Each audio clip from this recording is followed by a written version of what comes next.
Welcome to Section 2 of the MLA Works Cited Page Basics Workshop. In this section, we will focus on the nuts and bolts of creating a bibliography. So let's start there. You've probably heard the term bibliography.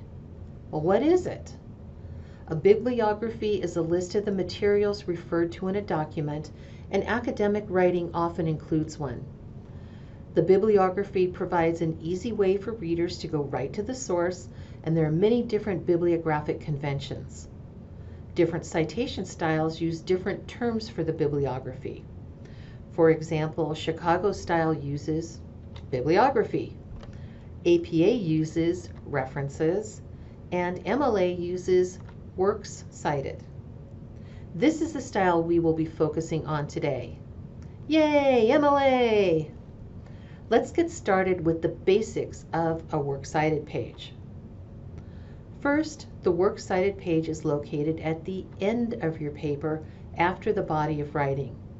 It may take up more than one page if you have many sources, but it should come as the last page or pages of your essay. Make sure that you start a separate page for the works cited. Even if your body of writing ends in the middle of a page, you don't want to start there. You should insert a page break at the end of the body rather than just using the Enter key to space down. By inserting a page break rather than relying on spacing, any changes you make to the body will not affect the setup of the works cited as a new page. Next up are the margins. MLA uses 1-inch margins all around, and the document should be left justified. Be sure to check your computer's default settings since many use a 1.25-inch margin. If you have set up the margins correctly for the body of writing, it should carry on to the works cited page. Next step, font. Select a font that is easily readable.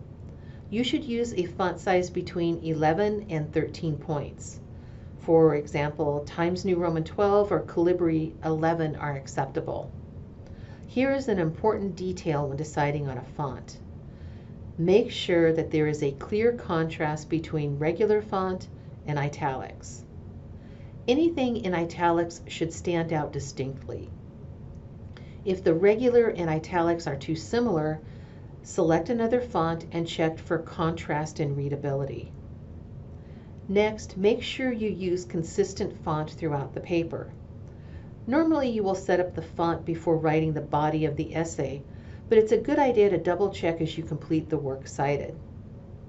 Another consideration is to use whatever font and font size your instructor requests. If your instructor requests Times New Roman 12, don't try to mix it up with Helvetica 13. Finally, don't rely on your computer's default settings. Remember, readability is key, especially when considering the contrast between regular font and italics. Next, verify that the spacing is set to double space.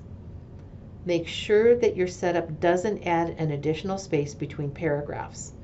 You don't want your instructor to deduct points for this simple fix.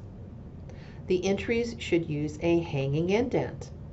A hanging indent is when the first line is left justified and the second and subsequent lines are indented 1/2 inch. Think of it as a mirror image of how a regular paragraph looks. Next, all entries on the works cited page should be in alphabetical order by the author's last name. Finally, the words works cited will appear at the top center of the page. Let's take a quick peek at how a works cited page should look. Here is what we learned about the works cited page. It's the last page or pages. It's a separate page after the body of the writing. The margins are 1 inch and the document is left justified. The font size is between 11 and 13 point. In this example, the font is Calibri 11. Notice how there is a distinct difference between regular font and italics. The page is double spaced with no extra spacing between paragraphs. You can tell by looking at the spacing, it should be equal throughout. Next, the works cited is set with a hanging indent where the second and subsequent lines are indented and the first line is left justified. All entries are in alphabetical order by author's last name. Finally, the page is titled Works Cited. Be sure to center Works Cited. If you feel comfortable with the formatting of the Works Cited page, select Next to take the quiz.